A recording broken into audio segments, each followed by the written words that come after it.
ও যুবকরা, গার্লস স্কুলের সামনে গিয়ে এতিমের মতো বসে দেখো না। এই যুবতী একদিন হেরে যাবে, এই মহিলা একদিন হেরে যাবে। নতুন বিয়ে করেছ, নতুন সংসার শুরু করেছ, বাচ্চা কাচ্চা হয়ে গেছে। হঠাৎ করে বিয়াস থেকে সিংড়ার দিকে রওনা দিতে নিয়ে হোন্ডাটা খাদে পড়ে তোমার জীবন চলে গেল। তোমার বইয়ের কাছে সংবাদ চলে গেল, স্বামী মারা গেছি।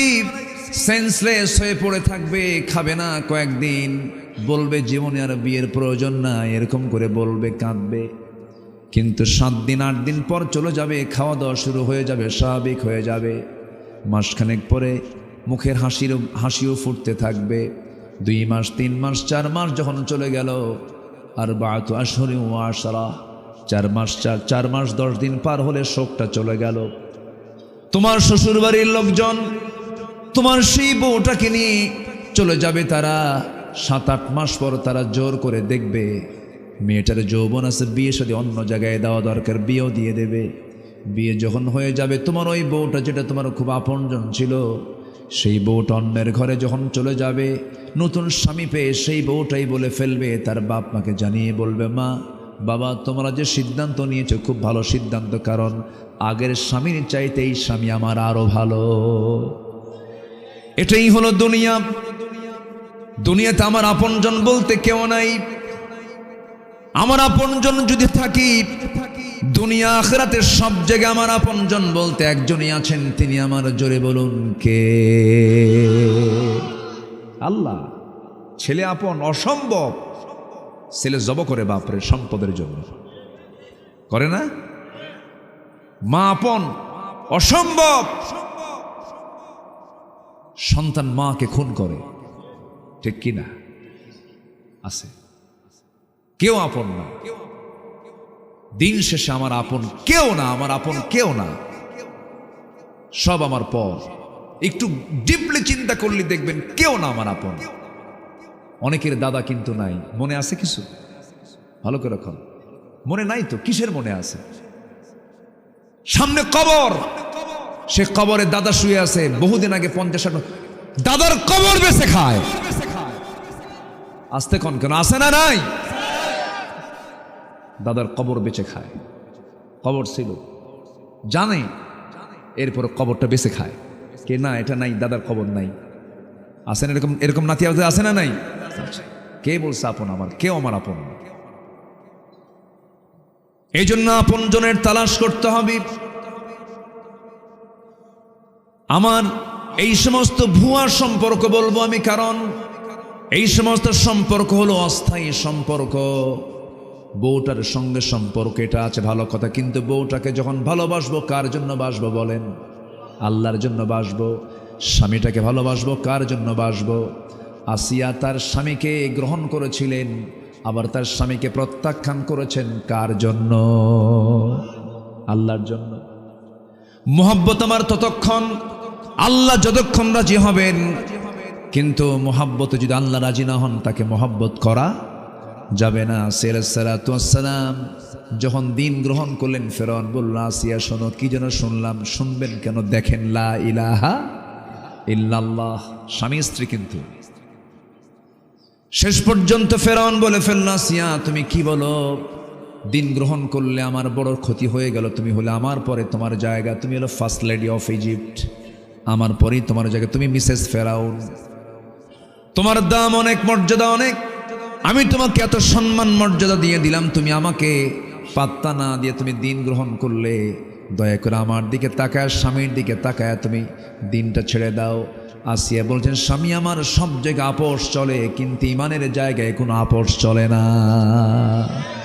যেরকম সুবহানাল্লাহ, ইমানের জায়গায় কোনো আপোষ চলে না। শেষ পর্যন্ত ফেরাউন বলল, আসিয়া সংসার জীবন শেষ হয়ে গেল, সব কিছু তছনছ হয়ে যাচ্ছে, একটা বারের জন্য তুমি আমার দিকে একটু ফিরে তাকাও। আসিয়া বলছেন, স্বামী আমার আপনি কি বলবেন জানি না, আপনি ইমান থেকে বের হওয়ার জন্য আপনি যতবার বলবেন আমার ইমান তত মজবুত হয়ে যাবে।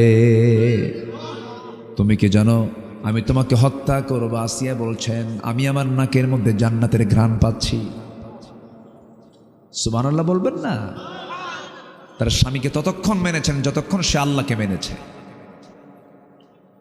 আমি আমার স্ত্রীকে ভালোবাসি, কিন্তু স্ত্রী যদি নামাজ না পড়ে সেই ভালোবাসা কি কাজ করা উচিত না? তাকে শাসন করতে হবে।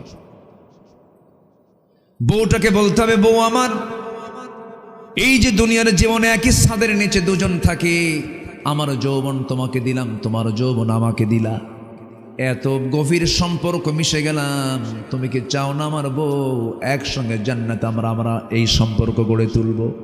হ্যাঁ চাই। নামাজ পড়ো, পর্দা করো, দিন মেনে চলো।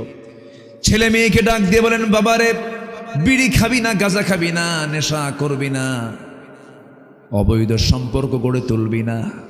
বাপরে আমার কলিজার টুকরা ধন, এই যা বাপমার পিতা পুত্রের যে সম্পর্ক তুই কি চাস দুনিয়াতে শেষ হয়ে যাক না? জান্নাতের মধ্যে আমরা একসঙ্গে থাকতে চাই রে বাবা। ছেলে আয়, এদিকে আয়, বুকের মধ্যে জড়িয়ে ধরে বলবেন, দাওয়াতি কাজ করবেন, কারণ কু আনফুসাকুম ওয়া আহলিকুম নারা, নিজে বাঁচো, তোমার পরিবারকে জাহান্নাম থেকে বাঁচায় সবাই মিলে জান্নাতে চলে যাও। আল্লাহু আকবার বলেন। আল্লাহ পরিবারকে কত গুরুত্ব দিয়েছেন। পরিবারে আমরা খোঁজ নেই না তো, আমাদের দোষ আছে। আমার দেশের মায়েরা খুব সরল, ভালো। আমার দেশের মাদেরকে একটু ভালো করে নার্সিং করলে পরে তারা রাবিয়া বস্রির মতো হয়ে যেতে পারতেন, ভালো হতে পারতেন। কিন্তু কিছু পুরুষ আছে, দুষ্ট মার্কা পুরুষ আছে, আছে না নাই বলেন? নিজের বউটাকে পর পুরুষকে দেখাতে খুব পছন্দ করে। আছে কিনা? আছে কিনা বলেন? দেখবেন হুন্ডাই তুলে বউটাকে গোটা সিংড়াবাসীকে দেখায়। আছে না? আছে না? আছে না? আছে। তাও নর্মাল কোনো হুন্ডা না, R15 লেটেস্ট ভার্সন, যার প্যাসেঞ্জার সিট হলো 3 তলা আর ড্রাইভিং সিট হলো আন্ডারগ্রাউন্ড। ঠিক আছে না? হ্যাঁ, একদম নিচে বসে থাকে হলো স্বামী, আর বউটাকে একদম 3 তলায় উঠায় দেয়, লাল লিপস্টিক লাগায়া, লাল শাড়ি পরায়া, চুলটা ছেড়ে দিয়া বলে, ওঠো হুন্ডায়। এদিকে হুন্ডার আওয়াজটা কম, আওয়াজ কমে তো সবার নজরে পড়বে না। যেদিক দিয়ে ধোঁয়া বের হয়, স্যালেঞ্জারে যেটা পাইপ, যেটা ওটা সরায় দেয়। এখন আর হুন্ডা না, এখন হয়ে গেছে হেলিকপ্টার। দিল একখান টান, একদম বিয়াস থেকে একদম সিংড়ার চলন বিলের গেট পর্যন্ত এক টানে যখন যাচ্ছে চলে, তখন সবার তো নজর ওইদিকে যাবেই। যাতে কি এরকম করে বউ দেখানো কিছু লম্পট মার্কার স্বামী আছে না নাই? আসতে বলবেন না, আছে না নাই? আচ্ছা, এগুলো জাহান্নামের কাজ। এগুলো কিসের কাজ? জাহান্নামের কাজ। আমার বন্ধুগণ, আসিয়া আলাইহিসসালামের কথা যখন আসলোই বলেই মূল আলোচনার দিকে আস্তে আস্তে চলে যাব। আমাকে সময় দিচ্ছেন তো নাকি আপনারা? খুব ভালো মানুষ আপনারা। হ্যাঁ, ফজর পর্যন্ত, হিয়া হাত্তা মাতলাইল ফজর। আচ্ছা ঠিক আছে, আপনারা থাকবেন, আমি চলে যাব। আমি কি আর মানা করতে পারি আপনাদের? আপনারা থাকতে চাইলে তো থাকতে দিতে হবে। মোহতামিম সাহেব, আপনি একটু থাকার ব্যবস্থা করে দিয়ে। খুব ভালো, আলহামদুলিল্লাহ। আমি তো ভয় পেয়েছিলাম যে কুয়াশায় আমি দেখতে পাচ্ছি না, কুয়াশা মোটামুটি কেটে গেছে। বিকালবেলা বৃষ্টি হয়েছে, কিন্তু অনেক জায়গায়। এখানে কি হয়েছে জানি না, বৃষ্টিও হয়েছে। খুব চিন্তায় ছিল কমিটিরা আয়োজন করলে যে কি টেনশন হয়। হার্ট বিট কমে না বাড়ে, খালি বাড়ে। খুব কঠিন দায়িত্ব এই মাহফিল কমিটির উপরে পড়ে যায়। আল্লাহ তুমি তাদের সব কিছুকে সহজ করে দাও। জোরে বলি আল্লাহুম্মা আমিন। সম্মানিত ভাইয়েরা, আসিয়া আলাইহিস কি স্বামীর কাছে আপোষ করেছেন? আসতে কয়, আপোষ করেছেন? আপোষ করেননি, কারণ ইমানের সাথে কারো আপোষ নাই। শেষ পর্যন্ত আসিয়া বলে ফেলেন, স্বামী আমার, আমি জানি আপনি আমাকে হত্যার হুমকি দেখাচ্ছেন, কোনো টেনশন নাই, মরে যাব আমি। জল্লাদ সামনে রেডি হয়ে গেল, করাত দিয়ে তার শরীরটা দুভাগ করে ফেলবে। জল্লাদ সামনে করাত নিয়ে দাঁড়ায় গেছে। করাত যখন কপালে ঠেকায় দিয়েছে, তখন আসিয়ার চোখে পানি চলে আসছে আল্লাহর ভয়ে। আল্লাহকে বলে, আল্লাহ আমার কপালে করাত লেগে গেছে, আমি দুনিয়া থেকে মনে হয় বিদায় হয়ে যাব। এমন সময় আসিয়া একটা দোয়া করেছিলেন, যে দোয়াটা 4000 বছর আগের দোয়া। সেই দোয়াটা আল্লাহ রাব্বুল আলামিন কোরআনে কারীমের মধ্যে কোট করেছেন, যেন আমরাও সেই দোয়াটা পড়ি। সেই দোয়াটা করি। কি সুন্দর দোয়া দেখেন, এত সুন্দর দোয়া পৃথিবীর কোনো ব্যক্তি পড়তে পারে নাই। সোজা কথা হুবহু ইমরাতে ফিরাউনের আসিয়ার দোয়াটা হবু আল্লাহ রাব্বুল আলামিন কোরআনের মধ্যে তুলে ধরলেন। তিনি কি দোয়া করেছেন? রব্বি বিনিলি ইনদাকা বাইতান ফিল জান্নাহ ওয়া নাজ্জিনি মিন ফিরআউনা ওয়া আমালিহি। আল্লাহ তুমি আমাকে ফিরআউনের অত্যাচার থেকে বাঁচাও। আল্লাহ তুমি আমাকে আমার জন্য বানিয়ে দিবে, রব্বি বিনিলি আমার জন্য বানায় দিবে, ইনদাকা তোমার কাছে, ও আল্লাহ তোমার কাছে, বাইতান একটা ঘর, ফিল জান্নাত জান্নাতের মধ্যে। আল্লাহ বড় জান্নাত চাই না, বেশি ঘরও চাই না, তুমি আমাকে ছোট্ট একটা ঘর দিবা, সেই ঘরটা হতে হবে তোমার ঘরের দেওয়ালের সাথে। যেরকম সুবহানাল্লাহ। আসিয়া আল্লাহকে দূরে রেখেছেন না কাছে রেখেছেন? আমরাও আল্লাহকে দূরে রাখবো না কাছে রাখবো? আমার সবচেয়ে বড় সাক্ষীকে, আমার সবচেয়ে বড় আপনকে, আমি যদি আল্লাহকে সবচেয়ে বেশি আপন মনে করি, কোনোদিন আমার দ্বারা কি কোনো গুনাহ হবে নাকি? কোনো পাপ হবে নাকি? পাপ লজ্জা হয়ে যাবে, আল্লাহ তুমি তো আমার দেখে ফেলবা, এই পাপ করা যাবে না। আল্লাহকে আমরা সাক্ষী যদি বানাতে পারি, আল্লাহকে যদি আমরা সবচাইতে বড় কাছের মনে করতে পারি, আমার দ্বারা কোনো পাপ হবে না। আসিয়া আলাইহিস সালাতু ওয়াস সালাম তিনি এই দোয়াটা করলেন, দুনিয়া থেকে বিদায় নিলেন, দু টুকরা হয়ে শহীদ হয়ে গেলেন। দুনিয়াবাসীকে জানায়া দিলেন, ও দুনিয়াবাসী, আল্লাহকে মোহাব্বত করতে গিয়ে জীবন তেমন করে দিতে হয়। জোরে বলি সুবহানাল্লাহ। আমার বন্ধুগণ, আমরা দুনিয়া ছেড়ে চলে যাচ্ছি যখন তখন। এই যে এখানে বসে আছেন, 1 বছর পর এতগুলো মানুষের মধ্যে 2-1 জন তো মারা যেতেও পারে, হতে পারে না? আমিও যেতে পারি, আপনিও যেতে পারেন। আজ থেকে 100 বছর পর কেউ কি থাকবো নাকি আমরা? আজ থেকে 100 বছর আগের মানুষ কি দুনিয়াতে আছে নাকি? ম্যাক্সিমাম তো সব চলেই গেছে। আজকে সকালবেলা সংবাদ আসলো আমার কানে, আমার সবার ছোট চাচা যান, সবচেয়ে ছোট কাকা যিনি, ছোট চাচা যান স্ট্রোক করেছেন। স্ট্রোক করে হসপিটালে ভর্তি হয়েছেন, বুকের মধ্যে ধক করে উঠল, হারে এই তো মানুষের জীবন। হসপিটালে আছেন, মিনি স্ট্রোক করেছেন, কথাগুলো এলোমেলো হয়ে যাচ্ছে, শিশুর মতো হয়ে যাচ্ছে। আমার বন্ধুগণ, যে আমরা দাপটগুলো দেখাই, আমরা যে অহংকারগুলো দেখাই, মুহূর্তের মধ্যে সব চূর্ণ করে দিতে পারেন তিনি আমার কে? আমার বন্ধুগণের জন্য, আখিরাতের জন্য আমরা কিছু পাথেয় সংগ্রহ করব। ফেরাউন কি সমস্যা? কোথায়? ও রাস্তায় না? রাস্তায়। হ্যাঁ, আল্লাহু আকবার। লোকগুলো এত ভালো, আমি তো খুব খুশি হচ্ছি। এত রাত হয়েছে, কেউ তো নড়াচড়া করে না। বাড়ি যাবেন না আপনারা? আজকে মনে হয় আমার এই বছর একটা রেকর্ড দেখলাম যে এ পর্যন্ত একটা লোক ওঠে নাই। হ্যাঁ, এটা একটা কিন্তু বিশাল সৌন্দর্য আপনাদের, বলি আলহামদুলিল্লাহ। এখানে একটা ডায়াবেটিসের রোগীও মনে হয় নাই। থাকবে কেমনে বলেন? এই চলন বিলে, এই বিশাল বিল, হাঁটা ছাড়া উপায় আছে? আর হাঁটলিকের ডায়াবেটিস কাছে আসে নাকি? আসে না, বলি আলহামদুলিল্লাহ। এই যে মুরব্বী বসে আছেন, কোনো নড়াচড়া নাই, আছে কোনো টেনশন নাই। শীতের রাত, চাপ তো একদিকে থাকে, ঘুম তো নাই, নিম্নচাপ তো লেগেই থাকে, তাও তো নড়াচড়া নাই। কত সুন্দর বসে আছেন, বলি আলহামদুলিল্লাহ। অনেক ভালো। আমরা সময় দিচ্ছি তো, আমরা সময় দিচ্ছি তো ইনশাআল্লাহ। আচ্ছা, আমরা কি জান্নাত পেতে চাই না? সবাই কি জান্নাত পেতে চাই? তাহলে টিকিট কাটতে হবে কিসের? জান্নাতের। বলেন কিসের? বলেন বলেন বলেন। সেই টিকিটটা পাওয়া যাবে কোথায়? কোন কিতাবে পাওয়া যাবে? কোরআন থেকে টিকিটটা নিয়ে নিতে হবে, নিয়ে সঠিক গন্তব্যে যেতে হবে। আপনি টিকিট কেটেছেন ট্রেনের, নাটোর থেকে যাবেন ঢাকা, কিন্তু ট্রেনের টিকিটটা কাটা আছে হলো চিলমারি, কুড়িগ্রাম। আপনার ট্রেন কি ঢাকা যাবে? যাবে না। টিকিট সঠিক করতে হবে। আর টিকিট সঠিক না ব্যাঠিক হলো, এটা প্রমাণ করে দেবে কোন কিতাব? কোরআন। কোরআনটা জানার দরকার আছে না নাই? আসতে বলবেন না, আছে না নাই? সকল শেখার আগে কি শিখবো আমরা? কোরআন শিখব।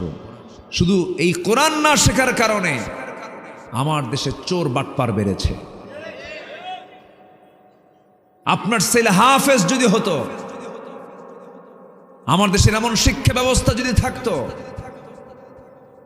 যে হাফেজ ইঞ্জিনিয়ার, হাফেজ ডাক্তার, হাফেজ জজ, হাফেজ এসপি, হাফেজ ডিসি, দেশটা জান্নাতের টুকরা হয়ে যেত।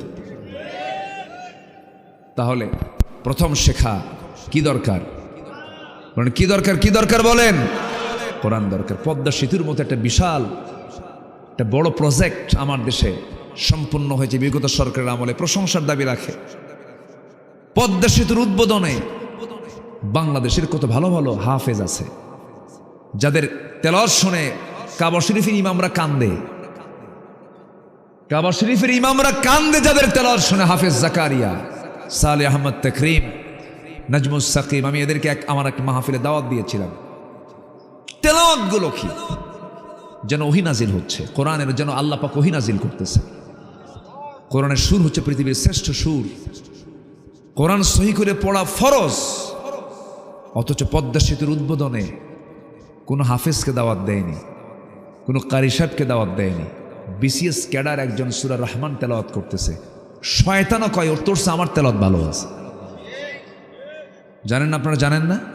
আজকে ইউটিউবে গিয়ে সার্চ দিবেন পদ্মা সেতুর তেলাওয়াত, দেখবেন যে হ্যাঁ তেলাওয়াত কি করছে মাশাআল্লাহ। লজ্জা নাই তো এদের? লজ্জা থাকলে কি এগুলো করতো বলেন? আল্লামা সাঈদী, আমার বুকটা ফেটে যায় জানেন। কি সম্পদটা, কি সম্পদটা আমরা হারিয়েছি। কত অবাধ্য সন্তান তার ওয়াজ শুনে মার পা ধরে মাপ চেয়ে বলছে, মা ভুল করছি, সাঈদীর ওয়াজ শুনলাম, আর তোমার সঙ্গে জীবনে বেয়াদবি করব না। কত আদব পেয়েছে তার ওয়াজ শুনে মানুষ, কত পথ হারা পথ পেয়েছে। একটা আদর্শ নাগরিক তৈরির তিনি ছিলেন একটা ম্যাজিক। তার বক্তৃতার কি প্রভাব ছিল। 13টা বছর তাকে অযথা কোনো কারণ নাই, উনি আল্লাহর নামের কসম খেয়ে বলেছেন 1971 সালের কোনো কাদা বাবালি আমার গায়ে লাগে নাই, কসম করেছেন তিনি, কোনো প্রমাণও পায়নি। সম্মানিত বন্ধুগণ, সম্মানিত ভাইয়েরা, সেই লোকটাকে 13টা বছর কষ্টে রেখে শেষ পর্যন্ত পরিকল্পিতভাবে সাজানো নাটক তৈরি করে সুস্থ মানুষকে জেলখানা থেকে বের করে হসপিটালে ভর্তি করায়া চিকিৎসার নামে পয়জনিং করে, বিষ প্রয়োগ করে আবু হানিফা রহমতুল্লাহ আলাইহির মতো তাকে দুনিয়া থেকে বিদায় করে দেওয়া হয়েছে। আমরা তাফসীর মাহফিলের এই প্ল্যাটফর্ম থেকে, এটা তারই তৈরি করা প্ল্যাটফর্মের একটা অংশ, এই দেশে তাফসীরুল কোরআন মাহফিল এই নামটা উনি চালু করেছেন প্রথম। ওনার যে অবদান,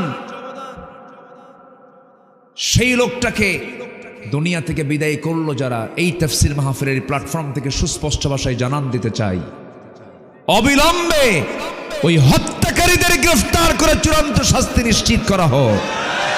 রাজি আছেন কারা কারা? হাত উঁচু করে দেখান মুসলমান।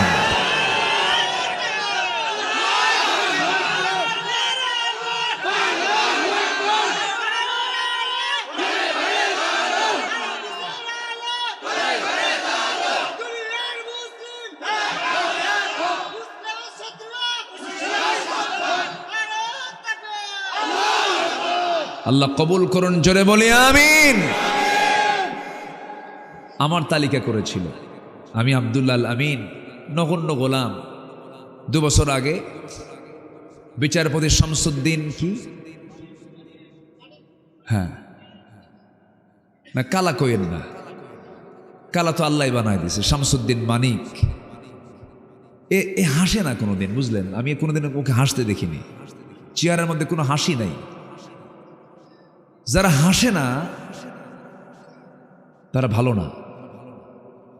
আমি একটা মারাত্মক কথা বললাম, কিন্তু আমার নবীজির পেটে খাবার ছিল না, কিন্তু মুখের হাসি তার মুখ থেকে কখনো মিস হয়নি। আল্লাহু আকবার বলো। রাসূল হাসতেন, মুচকি মুচকি হাসি দিতেন। কিছু কিছু লোক হাসেই না, ওদের বউরা যে থাকে কেমনে, ওদের বউরা মনে মনে করে মরবে কোন দিন। ওটা একটু হাসি দরকার, আছে না নাই? আছে না নাই? আমার নবী যে মজা করতেন, কথা বলতেন, কৌতুক করতেন, বউদের সঙ্গে খুনসুটি করতেন, তরকারি কুটে দিতেন, নিজের রান্না নিজে করতেন অনেক সময়। আল্লাহু আকবার। আমার নবীজির খেদমত সহজে কেউ করতে পারতেন, রাসূল উল্টা খেদমত করতেন। নবীজির সম্মানে কেউ দাঁড়ালে রাসূল তাকে বসায় দিতেন। নবীর জুব্বা নবী নিজে ধুয়ে দিতেন, নিজের শরীর নিজে যত্ন নিতেন। আমার নবীজি আম্মা জান আয়েশা বলেন, আমি অসুস্থ হতাম, আমার রাসূল আমার হাত পা টিপে দিতেন। মোহাব্বত কাকে বলে? 4 স্ত্রী একদিন নবীর সামনে বসা, 4 জনকে রাসূল কি ভালোবাসা দিয়েছেন। রাসূল বললেন, তোমরা কেমন আছো? ভালো। হুজুর, আমাদের মধ্যে একটু গন্ডগোল লাগছে। কেন? বলুন তো, আপনি একটু সত্যি করে বলুন তো, আপনি কাকে বেশি ভালোবাসেন? সবাই বলে আমাকে বেশি ভালোবাসে। আপনার মুখ থেকে শুনতে চাই। সুবহানাল্লাহ বলবেন না? তিনি সব দিকের সাকসেস ছিলেন, আদর্শ স্বামীও ছিলেন। ছোট্ট ছোট্ট বাচ্চা মিশে যেতেন, রাসূল বাচ্চা হয়ে যেতেন, ওদের সঙ্গে খেলতেন। রাসূল হোসেনকে বলতেন, নাতি এদিকে আয়। কে, না না, তুমি তো ঘোড়ায় চড়ো। আমার কি ঘোড়ায় চড়ার শখ হয় না? তোমার তো পা ছোট, তুমি ঘোড়ায় চড়বা, বড় হলে পাটা বড় হোক এরপরে চড়বা। কেন না, আমি এখনই ঘোড়ায় চড়বো, তুমি ঘোড়া হও। আমার নবীজি 2টা হাত সামনে দিতেন, হামাগুড়ি দিয়ে থাকতেন, আর হুসাইন লাফ মেরে নবীর পিঠের উপরে চড়তেন, আর পিছনে থাপড়ায় বলতেন, ঘোড়া যা। আমার নবীজি ঘোড়ার মতো গোটা ঘর ঘুরতেন। চরিত্র কাকে বলে? 4 স্ত্রী নবীর সামনে বলতেছেন, হুজুর আপনি সত্যি করে বলেন তো, আপনি কাকে বেশি ভালোবাসেন? কি ম্যানেজমেন্ট তার ছিল! আমার রাসূল বলেন, এখন বলা যাবে না, কালকে সকালে বলবো, যাও। কিভাবে তিনি উত্তর দিবেন দেখেন, কি প্ল্যান তিনি করেছেন। 8টা খেজুরও নিয়েছেন, 2টা করে খেজুর আমার নবীজি 4 স্ত্রীর জন্য বরাদ্দ করলেন। প্রথম স্ত্রীর ঘরে ঢুকলেন, আম্মা জান আয়েশার ঘরে ঢুকে বলছেন, আয়েশা রে, আমি তোমাকে দারুণ ভালোবাসি, এই 2টা খেজুর তোমাকে দিয়ে গেলাম, আর তোমাকে বলে যাচ্ছি তোমাকে খুব বেশি ভালোবাসি, কিন্তু এই কথা যেন অন্য কোনো স্ত্রীর কানে না যায়। দ্বিতীয় স্ত্রীর ঘরে গিয়ে একই কথা বললেন, 2টা করে খেজুর দিলেন। 4 স্ত্রীর ঘরে একই কথা বলে তিনি বিদায় নিলেন। পরের দিন সকালবেলা বুক ভরা আশা নিয়া সব চলে আসছে, রাসূল আজকে আমার নামটাই নিবেন। আমার নবীজি চুপ মেরে বসে আছেন, আবার মুস্কি মুস্কি হাসিও দিচ্ছেন। 4 স্ত্রীর সামনে বসা, হুজুর আপনি আজকে বলতে চেয়েছেন আমাদের কাঙ্ক্ষিত কথা, আপনি এখন আমাদের মধ্যে বলে দেন, আপনি কোন স্ত্রীকে সবচেয়ে বেশি ভালোবাসেন? আমার নবীজি বললেন, ও আমার স্ত্রীরা, আমি তাকেই সবচেয়ে বেশি ভালোবাসি। গত রাত্রিতে আমি যাকে লুকোচুরি করে 2টা খেজুর দিয়ে আসছি, যা। সুবহানাল্লাহ বলবেন না? কথা বোঝা গেল? কথা বোঝা গেল? কি ইনসাফ, কি ইনসাফ ছিল তার ভিতরে। যুদ্ধের ময়দান, সেখানেও ইনসাফ, সব জায়গায় ইনসাফ তিনি করেছেন। সেই নবীর রাসূলকে নেতা না বানায়া কোন আজে বাজে মোসারু গাজারু, নামাজ নাই, কালাম নাই, কিচ্ছু নাই, ওই সমস্ত নেতৃত্বের মুখে আমরা জুতা মারি, থুতু মারি। সকল নেতার পথ ছাড়ো, বিশ্বনবীর পথ ধরো। ঠিক কিনা? বিশ্বনবীকে নেতা বানাবো আমরা কাউকে নেতা মনে করি না। ঠিক কিনা? যে নেতা আমাকে আখিরাতে লাগবে, আখিরাতে দরকার আছে না নাই? কবরে দরকার আছে না নাই? রাসূলকে নেব আমরা সব জায়গায়। জোরে বলি ইনশাআল্লাহ। সাইয়্যিদুল মুরসালিন, তিনি হচ্ছেন নবীদেরও নেতা, নবীদেরও, মানুষের নেতা তো অবশ্যই, তিনি আবার নবীদেরও লিডার। তিনি, আল্লাহু আকবার বলেন। কি রাসূল তিনি ছিলেন। তো শামসুদ্দিন মানিক মামলা দিছে, 116 জন আলেমের তালিকা করছে, আমরা নাকি রাষ্ট্রদ্রোহী। 2 বছরও যায় নাই, আলেমদের তালিকা করো, 2 বছরও যায় নাই। পালানোর জন্য সিলেট পছন্দ করছে। সিলেট হয়ে কি কয়, ত্রিপুরা হয়ে অথবা গুয়াহাটি হয়ে দিল্লি চলে যাবে। আপা বসে আছে ওই জায়গায়, চলে যাবে, কিন্তু পারে নাই। সিলেটবাসী তাকে খুব সুন্দর আপ্যায়ন করেছে, কলার পাতা দিয়েছিল, শুয়ে থাকেন। কোর্টে নেওয়ার সময় আরো সুন্দর আপ্যায়ন করেছে, বিসি শুদ্ধ আউট করছে। একটা আলেমের বিরুদ্ধে এত বড় বেয়াদব, এটা সে নিজে বলে প্রাউড করে, আমি নিজে ফাঁসির রায় দিয়েছি। সম্মানিত বন্ধুগণ, ক্ষমতার বড়াই করা যাবে না, জুলুম করা যাবে না। টাকা পয়সা হাজার হাজার কোটি টাকার মালিক, দেশের শীর্ষস্থানীয় একজন ধনী, চিন্তা করেন পালানোর জন্য রাস্তা পাচ্ছে না, নৌকায় চড়ছে, দাড়িটা কাটছে।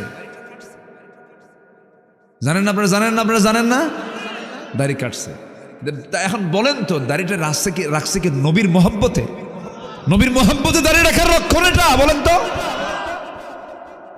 দাড়ি কাটছে, মাথার চুল কালো বানাইছে, পায়জামা খুলে লুঙ্গি পরছে। দিন দিন প্রমোশন হয়, লুঙ্গি খুলে পায়জামা পরে, আর ওটা পায়জামা খুলে লুঙ্গি পরছে। দিন দিন প্রমোশন হয়, শার্ট খুলে মানুষ পাঞ্জাবি পরে, ও পাঞ্জাবি খুলে শার্ট পরছে, গেঞ্জি পরছে। গেঞ্জি পুরা বন্ধু একখান নিয়া আইনমন্ত্রীকে নিয়ে নৌকায় চড়ছে। নৌকার বেড়ে না, কোস্টগার্ড ধরে কয়, স্যার আপনাকে চিনছি, চলেন থানায় চলেন।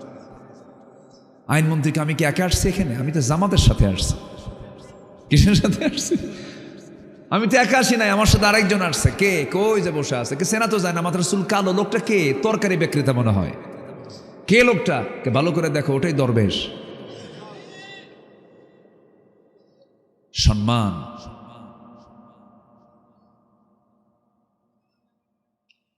মুনাফিককে আল্লাহ পাক ছাড়েন না, ঠিক কিনা বলেন? মুনাফিককে ছাড়েন আল্লাহ, মুনাফিককে ছাড়েন। আমরা ইমানদার হব, জোরে বলি ইনশাআল্লাহ, জোরে বলি ইনশাআল্লাহ। এই জীবন কয়বার, পৃথিবীতে কয়বার? একবার। জীবনটাকে সাজাবো, কোরআনের রঙে রঙিন হব আমরা, জোরে বলি ইনশাআল্লাহ। আল্লাহ কবুল করুন, জোরে বলে আমিন। অনেক কথা জমা হয়ে আছে, সময়টা কম পেয়েছি, আমি একটু আগে উঠতে চাই। আমরা মাদ্রাসারও কালেকশন এসে উঠতে চাইছিলাম, যাক সমস্যা নাই। আপনারা অভ্যস্ত মনে হচ্ছে, আপনারা গোটা রাত থাকতে পারবেন, এটার হিম্মত আপনাদের আছে মনে হয়। বলি আলহামদুলিল্লাহ। এশার নামাজ হয়েছে তো না? কালকে হবে না ইনশাল্লাহ? বললেন যে ফজর নামাজ হবে তো? ফজর নামাজ হবে, হ্যাঁ, জোরে বলি ইনশাআল্লাহ। যার নামাজ নাই তার চরিত্র নাই, যার নামাজ নাই সে কোনোদিন প্রকৃত মুমিন হতে পারে না। শোনেন, এই দেশে নামাজি বেশি না বেনামাজি বেশি? এর জন্য দোষ কার বলেন? হ্যাঁ, আপনার দোষ নাই না? দেখছেন, সব দোষ সরকারের। নিজে পড়লাম না নামাজ, দোষ দিয়ে রাখছে আরেকজনকে।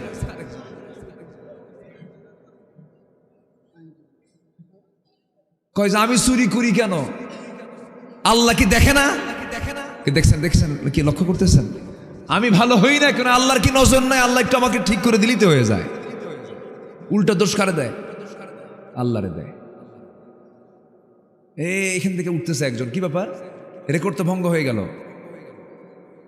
ও ছোট্ট বাচ্চার সাথে আছে, থাক সমস্যা নেই, জরুরত আছে। কিন্তু না, আমরা শুধু নিজেকে দোষী করব তাও নয়, দোষ আছে। যদি ৭১ থেকে নিয়ে এই ২০২৪ সাল পর্যন্ত যারা ক্ষমতায় ছিলেন, তারা যদি বলতেন আমরাও নামাজ পড়ব, জনগণকে নামাজ পড়াবো, এদেশের নামাজি সব হয়ে যেত। আসতে কোন কেন? নামাজি মানে রাষ্ট্রে নামাজ যদি প্রতিষ্ঠা করতে হয়, নামাজ কায়েম করতে হলে নামাজি সরকার দরকার। কি সরকার দরকার বলেন? কিন্তু এই পর্যন্ত আমরা যে সরকারগুলো পাইছি, এরা কেউ কি নামাজের কোনো বিল সংসদে উত্থাপন করেছে? মদের বিল, আজ থেকে মদের বিল, বেশ্যাবৃত্তির বিল, বলেন বলেন কি ছিল কি ছিল না? সিনেমার বিল, সিনেমার বিল এনেছে, বেশ্যাবৃত্তির বিল এনেছে, মদের বিল এনেছে, মদ, জুয়ার বিল টেনেছে, সুদের বিল টেনেছে। এমন মুসলমান নামাজের বিল টানে নাই।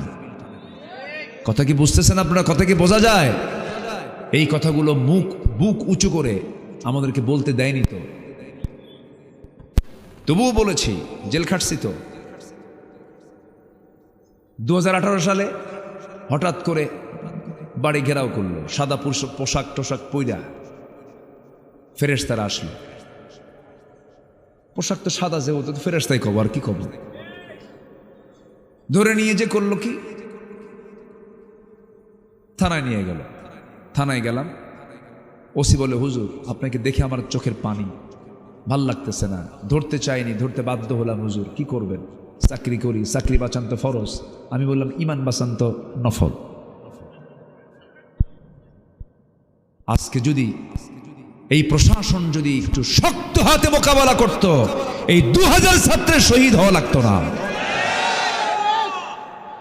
বুকটা ফেটে যায় আমার, জানেন? আপনি মুগ্ধের মাকে কি জবাব দিবেন বলেন? যার বাচ্চা মরে সে বোঝে।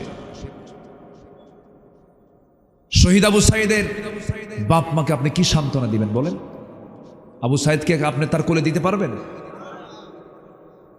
পারবেন না তো। আমি তার মার সঙ্গে দেখা করেছি, আবু সাইদের মা, আমি কথা বলেছি, তার বাবার সঙ্গে কথা বলেছি। শুধু চোখে পানি টলমল করে, কান্দে। মা তো এরকম করে হাজারো প্রাণ গেল, তার আগ দিয়ে যদি প্রশাসকরা যদি বলতো, না আমরা এই অনিয়ম দেখতে চাই না, এতগুলো জীবন যেত না। আপনি অন্যায়ের প্রতিবাদ করবেন না, আপনার মধ্যে ইমানই নাই। সম্মানিত ভাইয়েরা, আমাকে ধরে নিয়ে চলে গেল, মামলা খান দিয়ে বলল, হুজুর নির্বাচন পর্যন্ত জেলখানায় থাকেন, মরা মানুষ এসে ভোট দিয়ে যাক। মরা মানুষ ভোট দেয় না, মরা মানুষ ভোট দেয় নাই,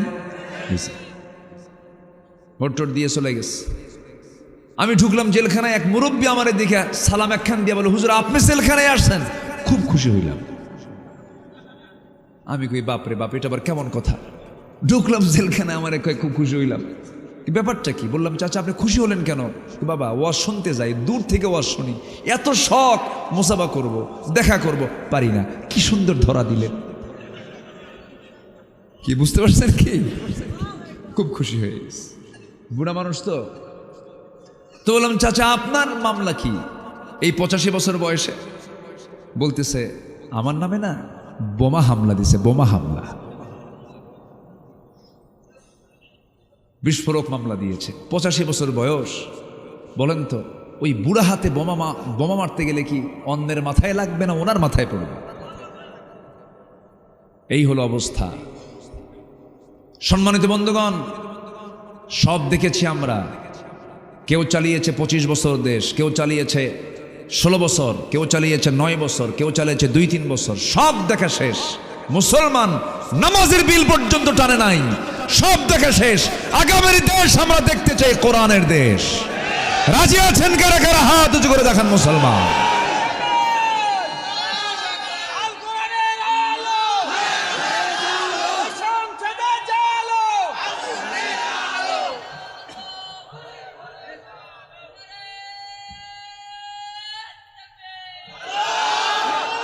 আল্লাহ কবুল করুন, জোরে বলি আমিন। সূর্য আমাদের ক্ষতি করে না কল্যাণ দেয়? সূর্য আমাদের ক্ষতি করে না উপকার করে? সূর্যের ক্ষতি পাই না উপকার পাই? ওই সূর্যের রবকে, ওই চাঁদের রবকে, এই কোরআন কে নাজিল করেছেন? এটার কি ক্ষতি হবে? এটা আসলে কি ক্ষতি হবে? জাতিকে এটাই বুঝান গেল না। জাতি বিড়ি পাইলে ইমান বেছে, বিড়ি পাইলে কি বেছে? ইমান বেছে। বিড়ির কাছে ইমান শেষ। হাই রে, বিড়ি খায় জাতি, ওরে বাপরে বাপ। শীত আসলে আরো বেসামাল হয়ে যায়, প্রতি টানে তৃপ্তি আনে, এক টানে ধোয়া 3 তালা আছে না? নাই আছে, খায়, চরম খাওয়া খায়। অর্থমন্ত্রীরাও এই 53 বছরে প্রত্যেকটা বাজেটই বিড়ির দাম বাড়াইছে, কিন্তু ধন্যবাদ তাদেরকে। প্রত্যেক বাজেটই বিড়ির দাম বাড়ে। যারা বিড়ি খায় তারা কয়, প্রয়োজনে বাড়ি বেচে খামু, তুই বাড়া। ঠিক আছে না চাচা?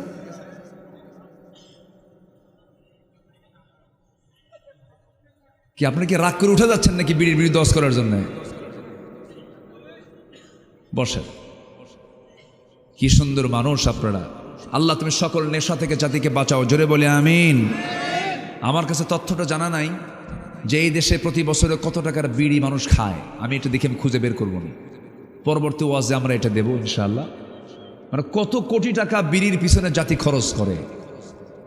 এটা কি শুধু ব্যয় না অপচয়? আল্লাহ মনে হয় হিসাব নেবে না, আল্লাহ মনে হয় হিসাব নেবে না, আল্লাহ হিসাব নেবে না। আপনি ধোঁয়া দিয়ে উড়ায় দিবেন টাকা, আর আল্লাহ আপনাকে ধরবে না। সুম্মা লাতুসআলুন্না ইয়াওমাইযিন আনিন নাঈম। আপনি আল্লাহ দিছেন আপনাকে ফ্রেশ লাঞ্চ, আপনি বিড়ি খেয়ে লাঞ্চ পচায় ফেলবেন, দোষ আল্লাহর। লাঞ্চ দিল কে? পচালো কে? আল্লাহ। আল্লাহ পচাইছে কে? বিড়ি খায় পচাইছে। অবশ্যই জবাব দিতে হবে কার কাছে? আবার মাহফিলে এসে প্রশ্ন করে কি জানেন, হুজুর বিড়ি খাওয়া কি জায়েজ আছে? মানে উনি জায়েজের চেষ্টায় আছে। আবার সবাইকে 5 ওয়াক্ত নামাজ পড়তে রাজি আছেন? আমরা আগামীতে দেখতে চাই নামাজি পরিবেশ। যে নেতা আসবে আপনার কাছে বলবেন তুই নামাজ পড়িস, তুই কি নামাজ চাস? হ্যাঁ। তোর সরকার কি নামাজ চায়? তোর দল কি নামাজ চায়? সরকারের নামাজ কায়েম করতে চাস? হ্যাঁ, ইয়েস। তুমি কি নিজে নামাজ পড়ো? না। তুমি কি নামাজ কায়েম হোক চাও? না। জুতা বেটা করবেন, জুতা বেটা, স্ট্রেট হয়ে যাবেন। বউ ঠকা ঠকছে, আমরা ঠকতে চাই না।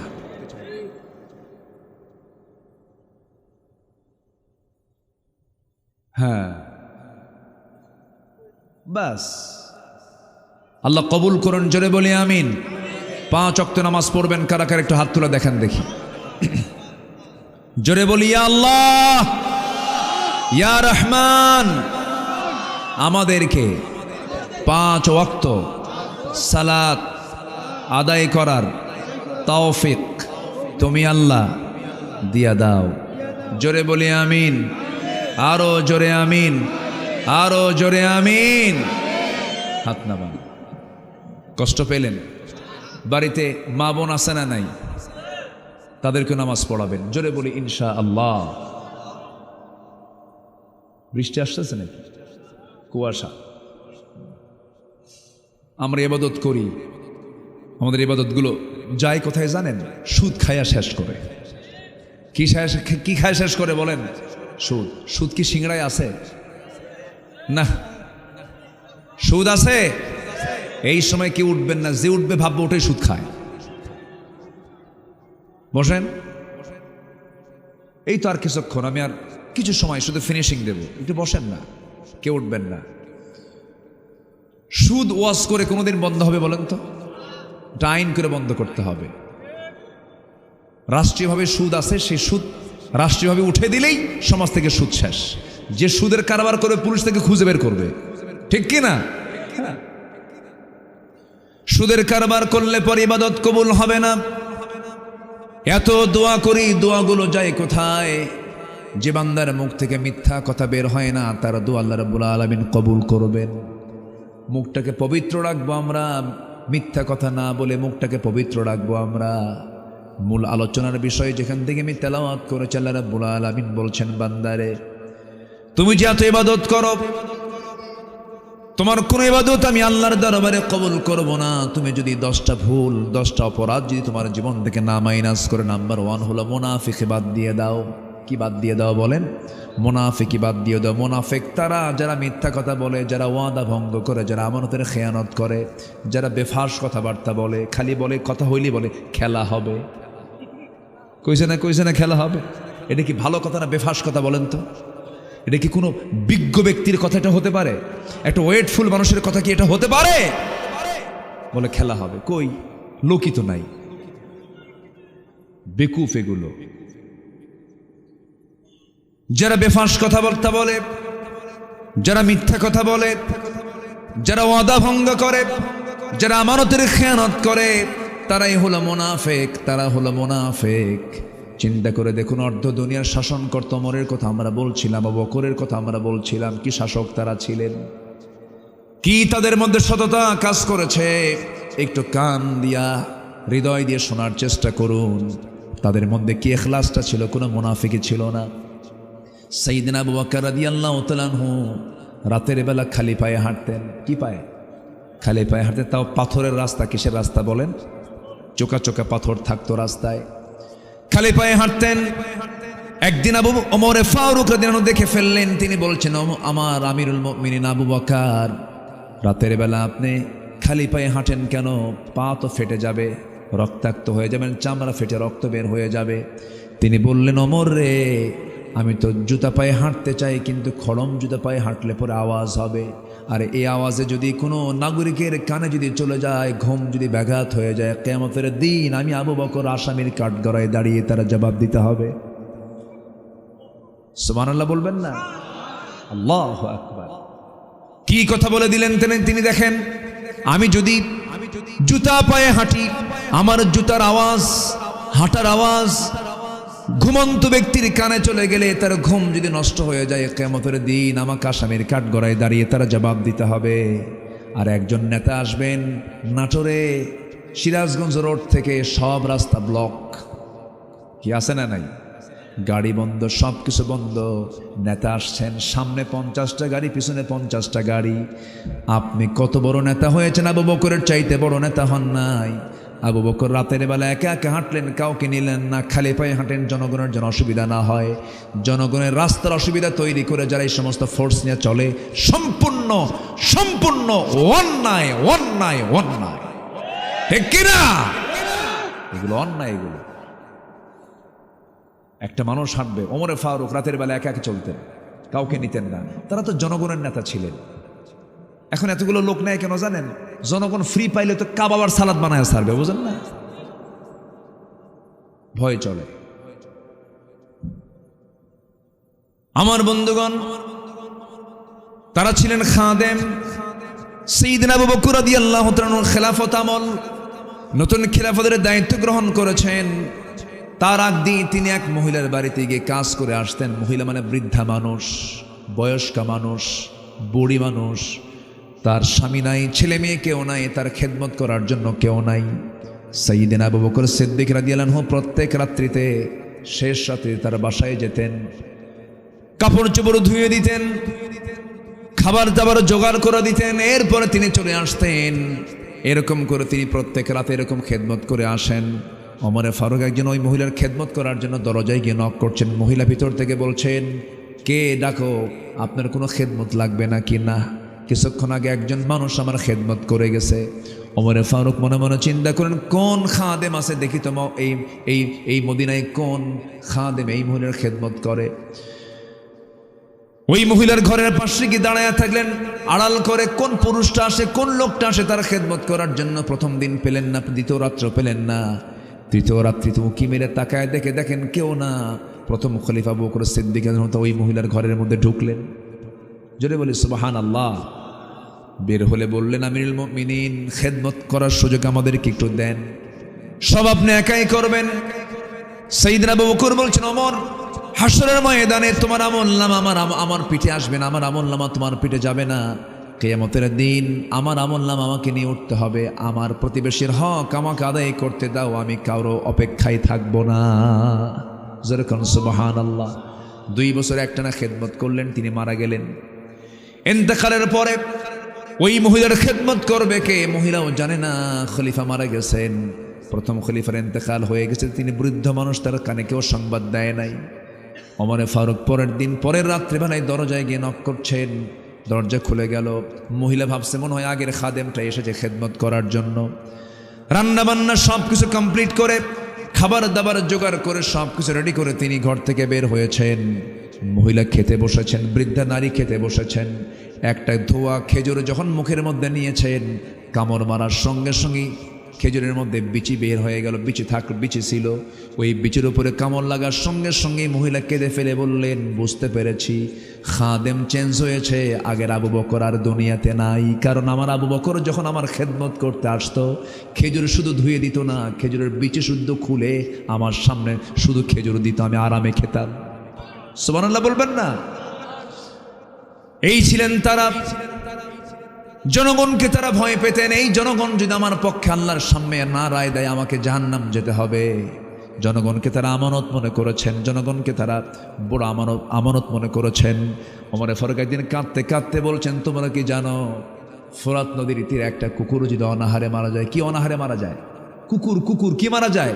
কুকুর যদি অনাহারে মারা যায়, ইরাকের রাস্তা খারাপের কারণে গর্তের মধ্যে যদি উটের পা পড়ে, উটের পা যদি ভেঙে যায়, আমি ওমর ওই কুকুর কেন মারা গেল, উটের পা কেন ভাঙলো, আমাকে তার জবাব দিতে হবে আল্লাহর আদালতে।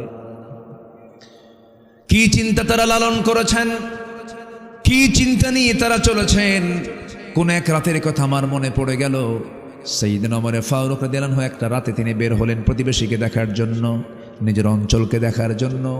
এশার নামাজ পড়লেন না, এশার নামাজ পড়ালেন, কারণ ইসলামের রাষ্ট্রে যিনি রাষ্ট্রপ্রধান হবেন তিনি নামাজ কখনো পড়বেন না, তিনি পড়াবেন, ঠিক কিনা? রাষ্ট্রের দায়িত্ব, রাষ্ট্রপতির দায়িত্ব কি নামাজ পড়ানো পড়ানো? রাষ্ট্রেরও নেতা, নামাজেরও নেতা। নামাজ পড়ায়া তিনি ঘরের মধ্যে ঢুকি বউটাকে ডাক দিয়ে বলছেন, বউ আমার ঘুমানোর কোনো সুযোগ নাই, খাওয়া দাওয়া দাও। খাইলেন। ঘর থেকে বের হয়ে জনগণকে দেখার জন্য বের হলেন। সামনে কিছু দূর চলতে নিয়ে দেখেন বাচ্চারা কান্নাকাটি করছে। এক ঘর থেকে বাচ্চাদের কান্নার আওয়াজ, 4-5টা বাচ্চার কান্নার আওয়াজ। রাগ সামলাতে না পেরে ওমরে ফারুক তো একটু মেজাজি মানুষ ছিলেন, খুব রাগী মানুষ ছিলেন। দরজার কাছে গিয়ে নক করে বলছেন, কোন মহিলা বাড়িতে আসো? কেমন মা, সন্তানের কান্না থামাতে পারো না? মহিলা ভিতরে থেকে জবাব দিতেছে, কান্না থামাবো কেমনে, খাবার তো নাই। গরম পানি, শুধু গরম পানি করতে, পানি শুধু গরম করতেছে, ওদেরকে বোঝাচ্ছে খাবার হচ্ছে, খাবার তো নাই, আমি বিধবা মানুষ। ওমরে ফারুক লজ্জা পেলেন। খাদ্য গুদাম থেকে 1 বস্তা আটা নিয়ে ওই মহিলার সামনে দিয়ে বলছেন, মহিলা আটার বস্তা যখন ফুরে যাবে আমাকে বলবে, আটার বস্তা আমি ওমর আবার পিঠে বহন করে তোমার ঘরে দিয়ে যাব। সেখান থেকে চলে গেলেন আরেকটা ঘরে। ওই ঘরের ভিতর থেকে মহিলার কান্নার আওয়াজ। সোর্স জানতে চাইলেন কি উৎস, জবাব এলো, পেটে বাচ্চা, ধাত্রী নাই, ডেলিভারি হচ্ছে না, ধাত্রীও হবে। দৌড় মেরে স্ত্রীর সামনে সাধারণ স্ত্রীকে বলছেন, বোরকা পড়ো। বউটাকে সঙ্গে করে ইমার্জেন্সি বের হলেন। ওই বাড়ির সামনে গিয়ে 2টো হাত জড়িয়ে ধরে বউকে বলছেন, আমার স্ত্রী, আল্লাহর কসম লাগে, আল্লাহর কসম করে বলছে, আমরা শাসক না, আমরা হলাম জনগণের খাদেম। ভিতরে একটা মহিলার পেটে বাচ্চা, ডেলিভারি হচ্ছে না, ধাত্রী নেই, গভীর রাতে আমি কাকে ডাকবো? আমার স্ত্রী, একটা কথা তোমাকে বলি, এই মহিলা যদি ইন্তেকাল করে মারা যায়, অথবা সন্তান যদি মারা যায়, কিয়ামতের দিন আমাদেরকে খুনির কাতারে আল্লাহর সামনে দাঁড়াতে হবে। যাও তাড়াতাড়ি খেদমত করো। বউটাকে ধাত্রী বানালেন, বউটাকে নার্স বানায় দিলেন। সুবহানাল্লাহ। বউটাকে ঘরের মধ্যে ঢুকাইয়া দিলেন। সেখান থেকে চলেন আরেক দিকে। ছোট্ট একটা লাঠি নিয়ে চলতেন, ছোট্ট একটা ছড়ি নিয়ে তিনি একা একা চলতেন, কাউকে তিনি পরোয়া করতেন না। ওমর যে রাস্তা দিয়ে যেতেন সেই রাস্তায় শয়তান পর্যন্ত আসতো না। জোরে কোন আল্লাহু আকবার। কিন্তু স্ত্রীর হক আবার আদায় করেছেন, স্ত্রীর সঙ্গে সুন্দর কথা বলেছেন, সুন্দর আচরণ করেছেন। গরম যতটুকু একটা মানুষ হতে পারে, একটা আদর্শ স্বামী কখনো বউয়ের সামনে গরম হতে পারে না। বউ কি রাগের জিনিস না মহাব্বতের জিনিস? দেন কিচ্ছু কয় না, এ ভালো করে কন না। কি বউকে কি রাগ দেখানো যাবে? না। বউকে কি দেখাতে হবে বলেন জোরে কন? হ্যাঁ, ছোট ছোট বাচ্চারা কয় মহাব্বত। বিয়ে তো করো নাই তোমরা, হ্যাঁ? বউ নাই, খুব অসহায় মনে হচ্ছে না? বিয়ে শাদী করা দরকার। এক মাহফিল আমি উঠবো গতকালকে, এক যুবক বলে, হুজুর আমার আব্বা আসছে মাহফিল, একটু ওয়াজের মধ্যে বলেন তো একটু বিয়ে শাদীর কথা। বুঝলেন? আমারে বলতেছে। আমি বললাম, কেন? তুমি তোমার আব্বাকে বলতে? আব্বারে বলি, কিন্তু অ্যাঙ্গেলে বললে কাম হয় না। নামাজ পড়ি, ইমানটা ঠিক রাখার চেষ্টা করি। হুজুর বলেন, এই ফিতনার দুনিয়ায়, উলঙ্গ দুনিয়া, বোরকা নাই, পশিদা নাই, কিচ্ছু নাই, পর্দা নাই, বিয়ে না করলে ইমান রাখা কঠিন। আব্বার একটু ভালো করে বুঝান হুজুর। কর কিছু বাপটাও আছে, মানে এগুলো ব্যাপারে খেয়াল রাখে না। উচিত বিয়ে শাদী করে দেওয়া উচিত। আসতে কয় ঠিক কিনা? বুড়া চাচাও কয় ঠিক। জি, বিয়ে দিয়ে দিবেন। যুবকরা একা একা করবা না, একা একা করলে কিন্তু ঠকবা, একদম এমন ঠকবা, সারা জীবন পস্তাবা। বাপ মাকে সাথে নিয়ে করবা। বিয়ার আগে কোনো প্রেম হয় না। আর যদি কেউ বিয়ার আগে প্রেম করো, ওটা প্রেম হবে না, ওটা হবে নোংরামি, জেনা। বিয়ার আগে প্রেম করা যদি তোমার শুরু হয়, যদি বিয়ে হয়ও, বিয়ার পরে আর প্রেম হবে না, তখন হবে কিলে কিলি। কি হবে? কিলে কিলে হবে। এই জন্য বিয়ার আগে আকাম কুকাম করবা না, দেখবা সেই মোহাব্বতটা বিয়ের পরে আমৃত্যু থাকবে, মোহাব্বত থেকে যাবে, মাওয়াদ্দা থেকে যাবে।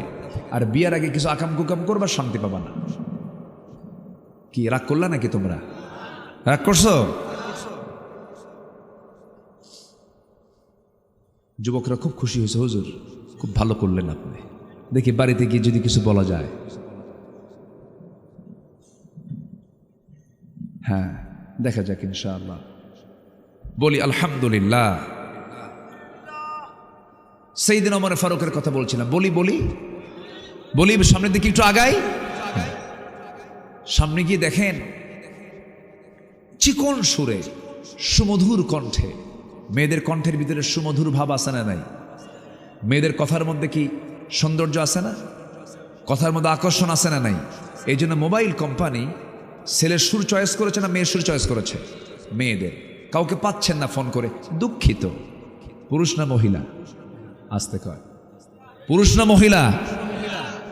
আপনি লিফটে চড়েছেন, ফার্স্ট ফ্লোর, সেকেন্ড ফ্লোর, পুরুষ না মহিলা? মহিলা।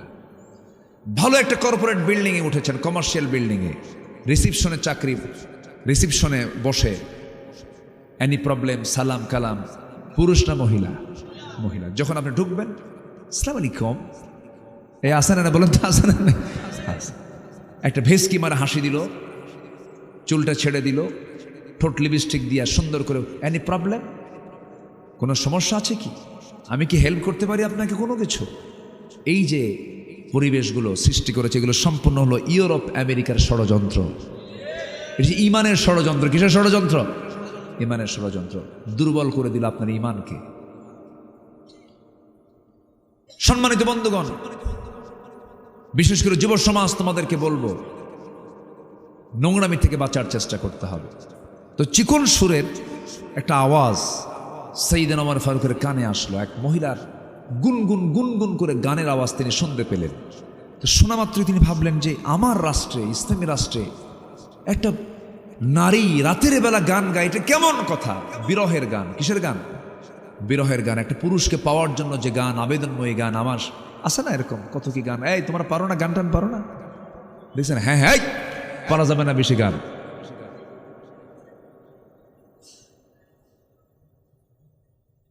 বিরহের গান যখন গাচ্ছিল মহিলা, সাইয়েদনা ওমর ফারুক রাদিয়াল্লাহু তাআলা আনহুর কানে যখন চলে গেল, তিনি খেপে গেলেন।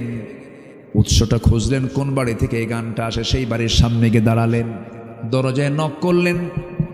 কে ভিতরে? কে গান গায়? কিন্তু ভিতর থেকে কোনো আওয়াজ নাই, থেমে গেছে, কোনো আওয়াজ নাই, কোনো গান নাই। দরজায় ডাক দিলেন, দরজাও খোলে না। পিছন দিকে চলে গেলেন, পিছন দিকে গিয়ে আস্তে করে দরজা না খোলার কারণে বেড়াটা টানলেন, খেজুর পাতার বানানো বেড়ার ঘরে টান মারলেন, ভিতরে ঢুকে পড়লেন। ঢুকে পড়ে দেখেন মাথায় কাপড় দেওয়া পর্দার পরিবেশ নিয়ে একটা মহিলা দাঁড়ায় আছে, সামনে একটা প্রদীপ জ্বালানো, মহিলার সামনে দাঁড়ানো। সাইয়েদনা ওমর ফারুক বলেন, মহিলা তুমি ইসলামী রাষ্ট্রের ভিতরে কেন গুনগুন করে বিরহের গান গাও? তুমি কি আল্লাহর কালাম পড়তে পারো না? নামাজকে পড়তে পারো না?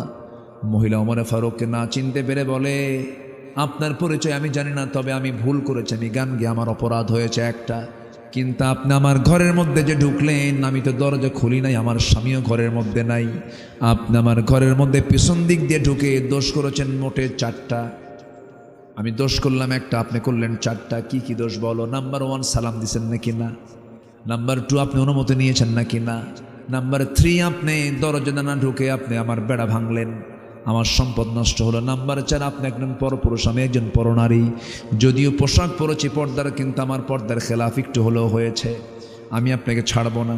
সাইয়েদনা ওমর ফারুক নিজের পরিচয় সম্পূর্ণ গোপন করে বলছেন, মহিলা তুমি কি করবা বলো? আপনি কি চেনেন ওমর রেখে?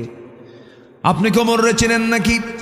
আগামীকালকে সূর্যোদয় হওয়ার সঙ্গে সঙ্গে আমি আপনার বিরুদ্ধে মানহানির মামলা দায়ের করবো ওমরের আদালতে। কার সামনে কয়? কার সামনে? সাইয়েদনা ওমর ফারুক শুনতেছেন আর মনে মনে চিন্তা করছেন, হারে কি কয় রে। এবার বলতেছে, তুমি যে লোকটার সামনে গিয়ে আমার বিরুদ্ধে তুমি মামলা দেবে আমার জানা মতে, সেই লোকটা ওমর, লোকটা তেমন ভালো না। নিজের কথা কি ভালো বলা যায় নাকি? বলে ফেলেন লোকটা অমর তো ভালো না। মহিলা বলে দোষ তো আরেকটা যোগ হলো, দোষ আরেকটা কি হলো, যোগ হলো। আপনি অমরের বিরুদ্ধে কথা বলা মানে আপনি বড় অপরাধী। এই দুনিয়াতে একমাত্র যোগ্য শাসক যদি একজন থাকেন তিনি হচ্ছেন ওমরে ফারুক রাদিয়াল্লাহু তাআলা আনহু। ওমর মাথা নিচু করে চোখের পানি ফেলে ফেলে বলে, আল্লাহ এই বান্দারই দোয়া তুমি আল্লাহ কবুল করে না। তারা সার্টিফিকেট নিয়েছেন জনগণ থেকে, আড়াল করে লুকায়া লুকায়া সার্টিফিকেট নিয়েছেন আমি ভালো না মন্দ, কিন্তু বিগত 16 বছর চলে গেছে, জোর করে সার্টিফিকেট নিয়েছে আমি ভালো, তুই বল ঠিক কিনা।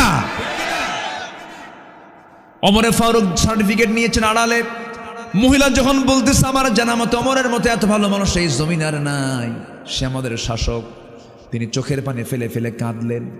ওমরে ফারুক বলছেন, মহিলা শোনো, মামলা কি সত্যি দিবে নাকি? মামলা দেব আমি। কেন দিবেন, কেন দিবা মামলা? কেনা আপনি অনেক দোষ করে ফেলেছেন।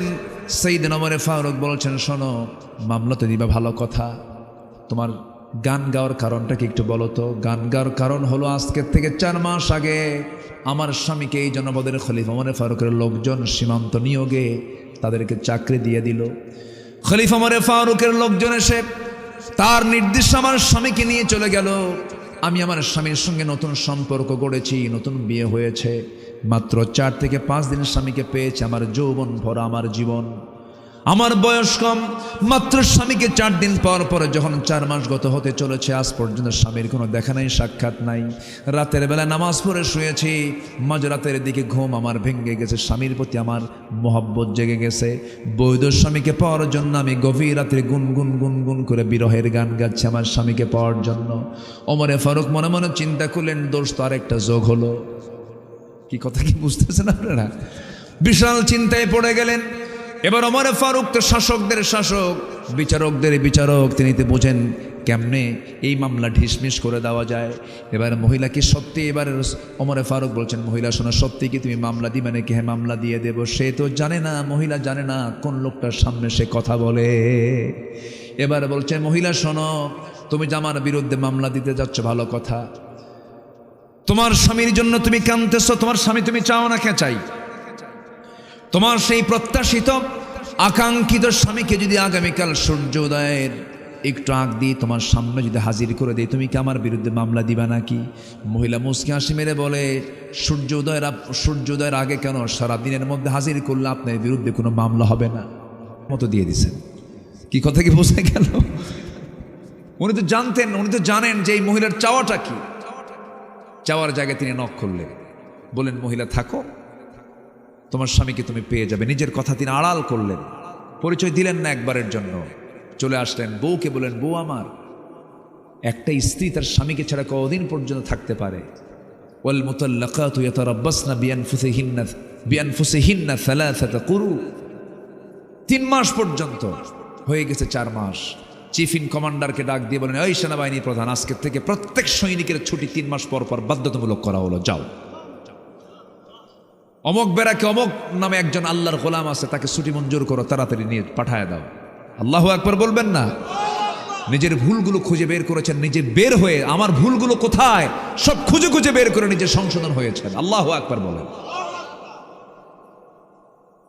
খলিফা ওমরের শাসনামলে তার বিরুদ্ধে এক বিচারক রায় দিয়েছিল, অনেক লম্বা কথা বলবো কখন। রায় দিয়েছে বিচারক ওমরের বিরুদ্ধে, খলিফার বিরুদ্ধে। উনি খুশি হয়ে পরের দিন মজলিসে শুরা বৈঠকে তিনি বললেন, একজন শাসক আমি বিচারক পেয়েছি যে আমার বিরুদ্ধে রায় দিয়েছে, সে আমাকে দেখে নাই, সত্য রায় দিয়েছে। ওকে আমি আঞ্চলিক বিচারপতি না বানায় আমি তাকে চিফ জাস্টিস বানায় দিলাম। সুবহানাল্লাহ বলবেন না? কাজী শুরাইহ ইবনুল হারিস আল কিন্দি রাহমাতুল্লাহ আলাই ঘোড়া কিনছেন ওমরে ফারুক। ঘোড়া কেনার পরে ঘোড়া নষ্ট হয়ে গেছে, মানে ঘোড়ার 4টা পা নষ্ট হয়ে গেছে, মানে অকেজো হয়ে গেছে, বসে গেছে। রাগ করে ঘোড়া বিক্রেতাকে বলছে, এই তুমি কি ঘোড়া দিলা আমারে? তুমি আমাকে অসুস্থ ঘোড়া দিছো।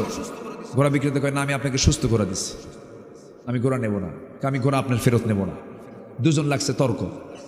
চিন্তা করেন, শাসকের সামনে বিক্রেতার কথা কি স্বাধীনতা সেখানে ছিল। এখন ঘোড়া বিক্রেতা কয়, চলো না মামলা করবো, চলেন থানায়, কি বলে আদালতে যাই। চলো, আদালতে গেছেন। আদালতের বিচারপতি কাজী শুরাই ওমরে ফারুককে দেখে লাভ মেরে দাঁড়ায় গেছে। আপনি এই জায়গায় কেন? কেন আমি এই জায়গায় কেন? আপনি আমাকে দেখেন না, সঠিক রায়টা দেন। এই ঘটনা, ঘোড়া কিনছি, টাকা দিছি, ঘোড়ায় চড়ছি, কিছু দূরে যাওয়ার পরে ঘোড়া নষ্ট হয়ে গেছে, 4 পা বসে গেছে। ও আমাকে অসুস্থ ঘোড়া দিল কেন? আবার ঘোড়া বিক্রেতার কাছ থেকে শুনছে। কাজী সুরাই ইবনুল হারিস মুস্কা হাসি মেরে বলেন, আমিরুল মুমিনিন, দুঃখিত, রায়টা আজকে আপনার পক্ষে যাচ্ছে না। আল্লাহু আকবার বলবেন না? ওমর ফারুক বলেন, তাহলে বুঝায় দাও, আপনি বুঝায় দেন আমার পক্ষে কেন আসবে না? আপনি আমার সামনে কথা বলছেন, আপনি কি বাড়ি পর্যন্ত যেতে পারবেন সুস্থ অবস্থায়? গ্যারান্টি দেন আপনি? কেন গ্যারান্টি নাই? তো ঘোড়া কিনছেন আপনি, দেখে নিছেন, টাকা লেনদেন হয়ে গেছে, আপনি ঘোড়ায় চড়ছেন, অসুস্থ হয়ে গেছে, ঘোড়াওয়ালার কি দোষ? সুবহানাল্লাহ বলবেন না? মাথা নিচু করে চলে আসলেন। বিচারপতিকে ধন্যবাদ দিয়ে একদম জাস্টিস বানায় দিলেন, একদম প্রধান বিচারপতি বানায় দিলেন। আর আমার দেশে পাগলা বানায় বাইরে পাঠায় দেয়। কি কথা কি মিলে? কথা কি মিলে? হ্যাঁ, এই তো বিচারপতির নামও বলে ফেলছে একজন, এসকে সিনহা। বিবেকটাকে কখনো আমরা মেরে ফেলবো না, বিবেকটাকে জাগ্রত রাখবো। জোরে বলি ইনশাআল্লাহ। আমরা অন্ধ হব না, আমরা চক্ষুওয়ালা হলো, আমরা দেখবো, সত্য বুঝবো। জোরে বলি ইনশাআল্লাহ। শেষ করে দিলাম আলোচনা। চলুক চলুক, হুজুর মরুক।